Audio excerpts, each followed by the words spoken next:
TV चाहिँ कसरी बनाएको छ नि यहाँ? तिम्रो कहाँ छौ अमर अहिले? हाम्रो स्टेडियम स्टेडियममा छौँ नि। गुली स्टेडियम। एउटा कुरो चाहिँ मलाई आश्चर्य लाग्यो कि अमर, तैँले नि त यो नयाँ सर्ट देखाउन ज्याकेट चाहिँ नलागेको चाहिँ तँलाई त्यस्तो लाग्यो? नयाँ र पुरानो चिन्दो रहेछ नि त तैँ। यस्तो छ हाम्रो साथी। अब केही दिनपछि नै क्रिकेट खेला सुरु हुन्छ। हिजो कतिवटा टिमले खेले?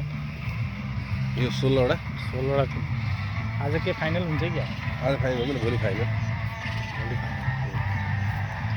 यस्तो छ नजारा हाम्रो क्रिकेट स्टेडियमको। यो हाम्रो गाउँको स्टेडियम है यो। सुन्दर नजारा छ। लाइभ टेलिकास्ट गर्ने पनि व्यवस्था छ यहाँ, हेर्दै जानुलाई। यहाँ पछाडि मेरो ठ्याक्कै पछाडिपट्टि स्क्रिन छ एउटा, यो स्क्रिनमा लाइभ देखाउने व्यवस्था गरेको छ।